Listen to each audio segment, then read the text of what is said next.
So we've discussed feudalism, and we've discussed how to use feudalism in your own world building. But today we're going to look at something that is an exception to feudalism. And yes, I know we've already talked about there are plenty of exceptions to feudalism, but this I think is one of the most iconic. Yes, today we're going to be talking about the military orders and how to make your own military orders in your own fantasy world. Even if you're unfamiliar with the term military orders, you're probably more than familiar with some of the examples of the military orders, the most famous being the Knights Templar and the Knights Hospitaller. And you might recognise the Templars by their better name, the bad guys from Assassin's Creed. But what is the real history behind these military orders, and how can it help you world build? Military orders are essentially a Catholic's answer to the question, what if monks could throw hands? With the Knights Templar being the first of the military orders. To cut a long story short, essentially what happened is that many pilgrims on their way to the Holy Land were getting attacked by bandits and highwaymen, etc. The King of Jerusalem at the time simply didn't have the manpower to protect all the pilgrims coming through. So instead, it was suggested that a permanent monastery was built.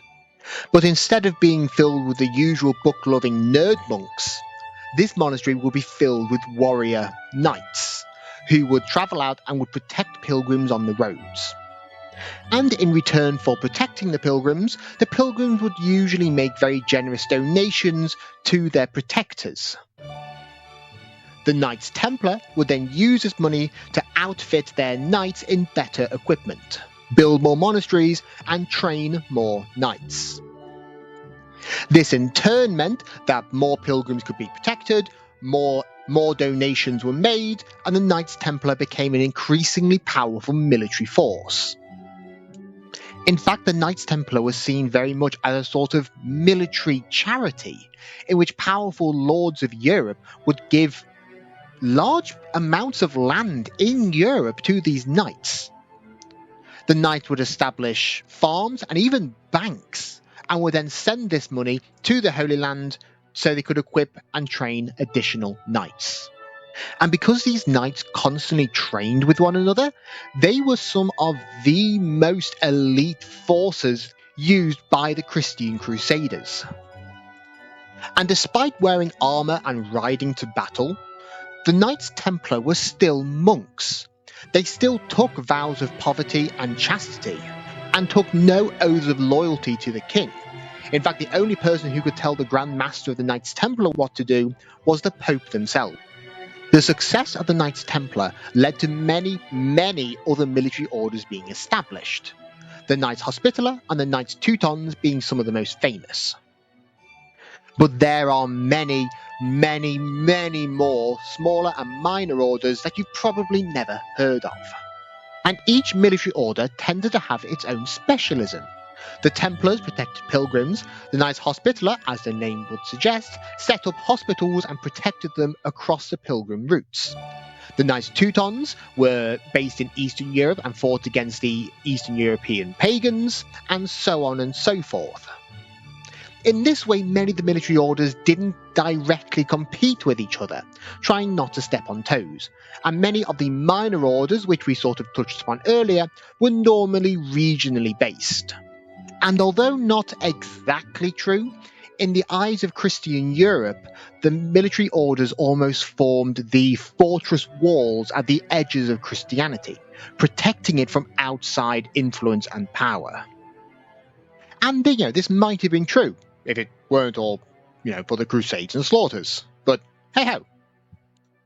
In regards to structure, the majority of military orders followed the same type of structure. They were led by a Grand Master who was in charge of the entire military order.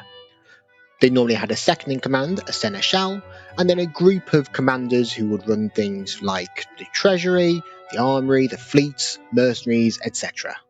Under them, the order would be split into three: the knights, the sergeants, and the priests. The knights, or brother knights, formed the elite core of the military order's standing army. The sergeants, or the brother sergeants, formed the common-born members of the order. They fulfill the roles of farmers, smiths, and would fighters, normally light cavalry or infantry, in support of their knightly brothers. And finally, the priests, or the chaplains, were responsible for the spiritual needs of their brothers, and otherwise fulfilled the role of any other priest. But I would like to take a moment out of this video to say that if aesthetics and themes are as important at your table as they are at mine, then why should that stop at world building? Whether you're a halfling looking for your perfect set, a dragon wanting to add to your horde, or a goblin grabbing any math rocks you can, Only Crits has you covered. Whether you're looking for resin, metal, or even gemstone dice, Only Crits has a massive range of genuinely amazing dice for you to look through. I personally have this Seaweed Tangle Stone dice set, which absolutely sets the tone for my table. And if you simply can't get enough dice, you can sign up to their Mystery Dice Set subscription, meaning you can get a brand new set of dice every month, 2 months, or 3 months at a massively discounted rate. So if you're looking for great looking dice that won't break the bank, check out Only Crits using the link below, and use the code HALFLINGSROCK for an additional 10% off at checkout, and in doing so you'll help support the channel. So anyway, back to the video. As we said earlier, the military orders became highly influential throughout Europe, and this included setting up organisations like banks and running fortresses and all types of things which Europe eventually came to rely on. Meaning the military orders went from being a purely military and religious organisation to becoming highly influential in European politics. And as the orders grew in power, this often led them to butt heads with more traditional power sources like kings, which led to a couple of Grand Masters of the Knights Order being rather crispy. But I do think we need to talk about the longevity of the military orders, and even though the Knights Templar ended up getting the wrong side of well done, other orders like the Knights Hospitaller still survive in one form or another to this day.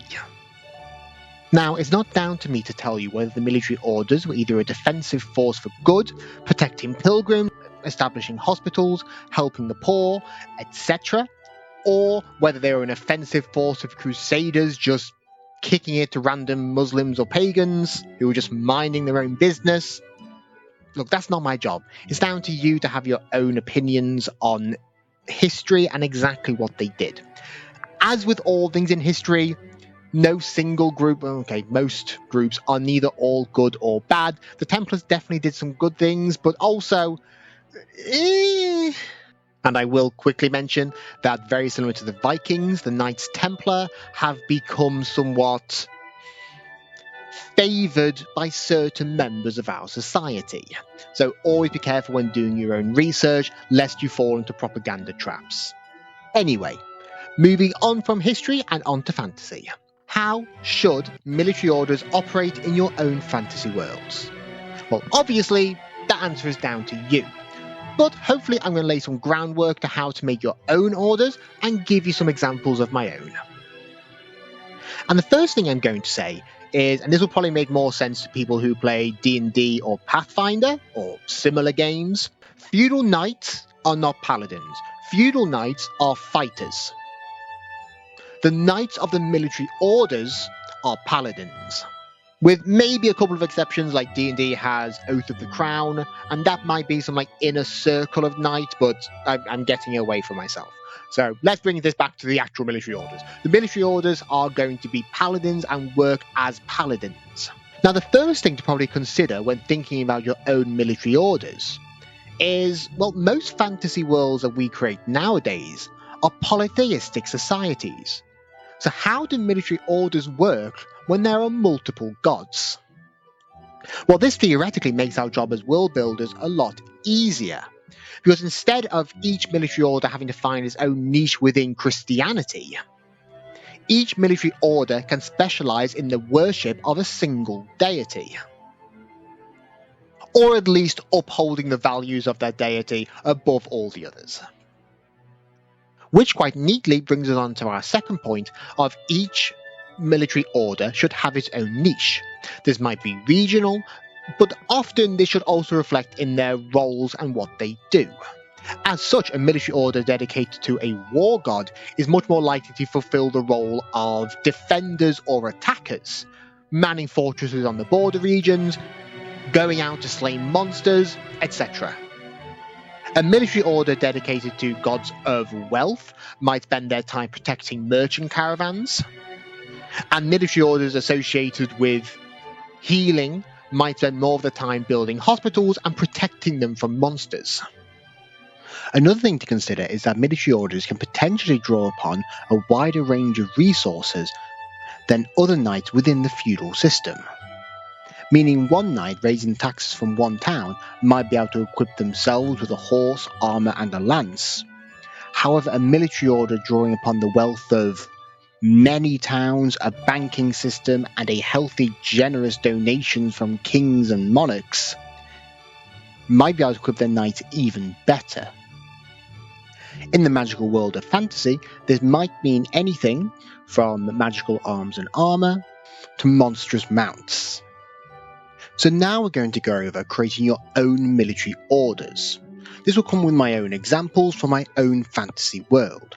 But realistically, there's 5 things you need to consider, and they're all things we've already covered in this video. What oaths do the paladins take? What gods do they worship? What niche do they have? Where do they get their money? And how much power do they hold? Once you've got these basics down, you can really then start fleshing them out more, but once you've got these down, your military orders should be set. So, time to put my money where my mouth is, and to talk about my own military orders in my own fantasy world. So the first order that I'm going to talk about are the Knights of Lady Aurelius. They take oaths of poverty, chastity, and obedience to the order above all else. They are dedicated to the god Delvia, god of war and of nobility. The niche they fulfill is probably the most interesting thing about the order. They form the Sky Knights, mounted upon the backs of Pegasus. They operate out of fortress monasteries high above the clouds in the great mountains of Khorne.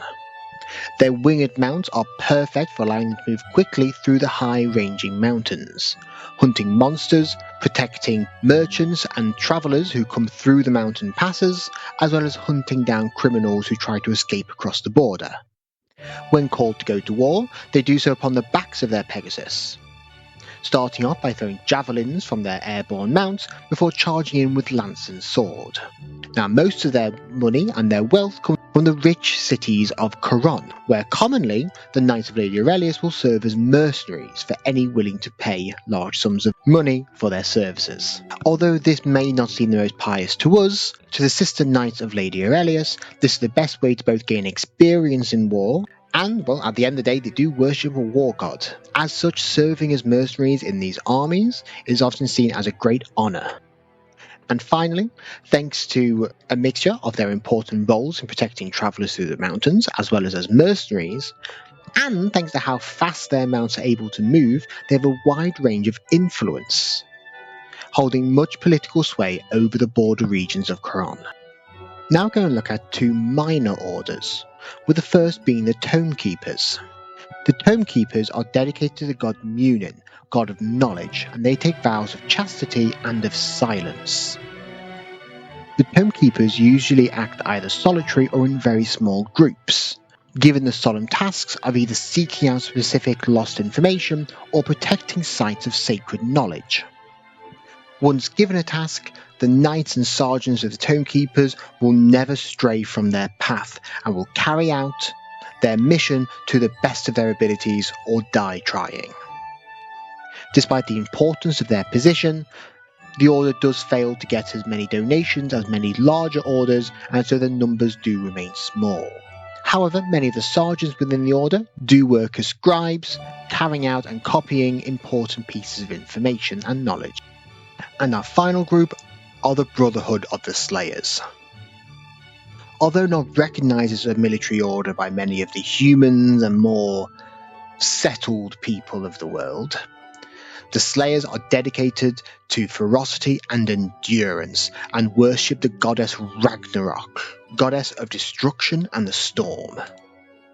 Instead of having a number of chapter houses to draw recruits and money from, The Brotherhood of Slayers moves as a single organisation, mostly formed of monster hunting Goliaths from the Northern Edge Mountains, travelling in a single small band and hunt the most impressive monsters they can find, sacrificing them to their goddess.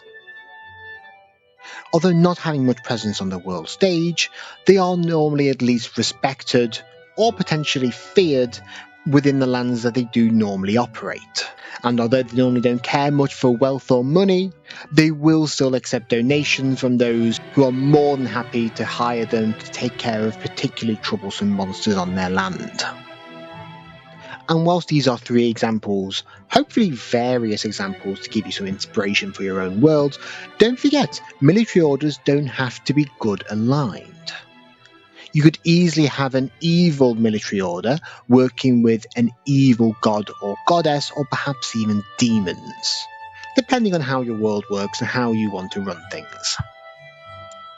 But yeah, for fear of making this video any longer, I'm probably going to cut this here. We might return to military orders at some point, go over them a bit more, but for now I think this should be able to give you a good understanding of how they operate and how to create your own military orders in your own fantasy world. If this has inspired you in your own writing and in your own world building, please comment below. I love hearing about this, and do all the usual YouTube things of liking, subscribing, yada yada yada. But for now, I've been the Bearded Halfling, and thank you for listening.